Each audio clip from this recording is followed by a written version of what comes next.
Bonjour tout le monde et bienvenue dans cette nouvelle vidéo. Aujourd'hui on arrive sur l'avant-dernier jeu de Pat Parelli. On est déjà samedi, la semaine sera passée super vite.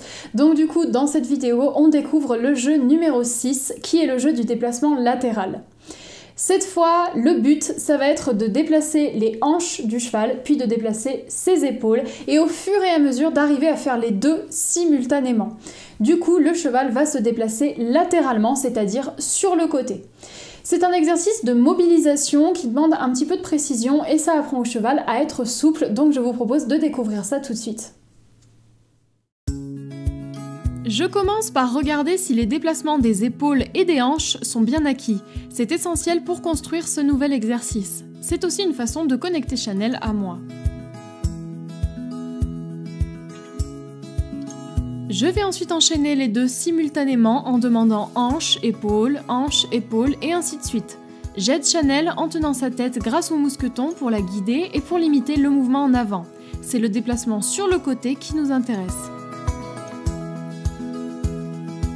Il y a plusieurs codes pour demander le déplacement latéral, on peut se placer devant la tête ou sur le côté du cheval. Moi je le demande à Chanel en étant au niveau de la tête, mais beaucoup de cavaliers le font en étant au niveau des épaules, voire même parfois du ventre. Peu importe le code, ce qui compte c'est que la ponette se déplace latéralement.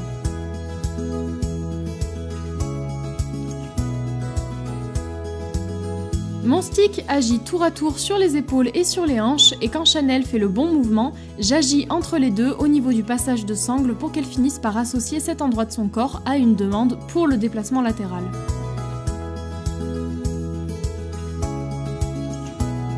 Pensez à limiter au maximum les mouvements en avant et même en arrière en vous aidant du mousqueton grâce à des pressions. Le cheval finira par se déplacer uniquement sur le côté. Si jamais il devient confus, baissez vos exigences et revenez simplement sur des déplacements des épaules seuls, puis des hanches seules. Lorsque ça ira mieux, vous pourrez essayer de les combiner à nouveau.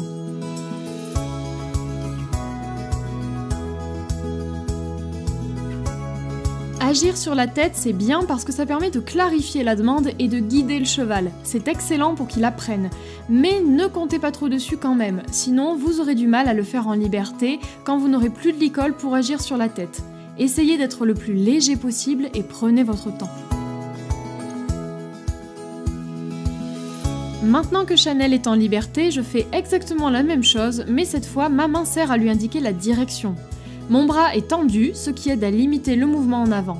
Mon stick a exactement la même action, il sollicite tour à tour les épaules et les hanches, et quand Chanel a moins besoin d'être porté, le stick se place au passage de sangle.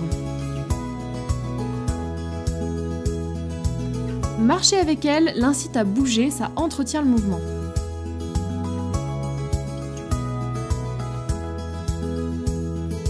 Je vais terminer en vous montrant comment apprendre concrètement à votre cheval à se déplacer latéralement. On peut l'apprendre face à une barrière, mais moi je préfère avec une barre au sol. Avec cette méthode, le but est que le cheval soit au-dessus de la barre et qu'elle reste toujours dans la ligne de son garrot ou de son dos. C'est un repère qui va vous aider. Les antérieurs ne doivent pas passer derrière et les postérieurs ne doivent pas passer devant.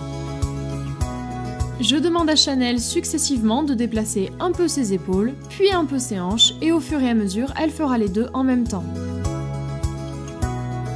Au début, ça peut être très brouillon car le cheval fera épaules et hanches de façon très distincte, mais progressivement, le mouvement deviendra continu et fluide. Concentrez-vous sur ses pieds. Ils doivent rester de chaque côté de la barre, ne pas avancer et ne pas reculer, mais faire des pas sur le côté. Et on arrête ici car mes poneys ne connaissent pas encore cet exercice monté.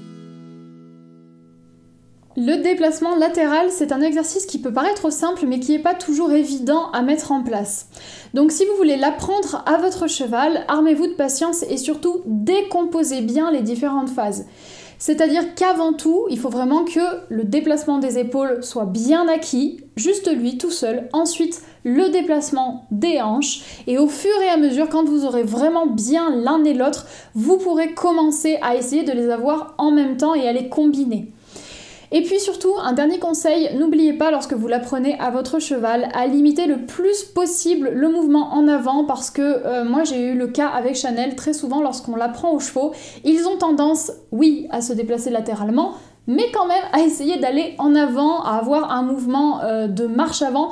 Donc voilà, n'hésitez surtout pas à les reprendre puisque le but c'est quand même de se déplacer sur le côté et non pas de se déplacer en avant. Donc voilà, j'espère que ce jeu numéro 6 vous aura plu, j'attends vos retours dans les commentaires, n'hésitez pas non plus à liker la vidéo et on va se retrouver demain dans le dernier jeu, ce sera le 7e jeu de Pat Parelli, donc j'espère que vous serez nombreux au rendez-vous et je vous dis à demain.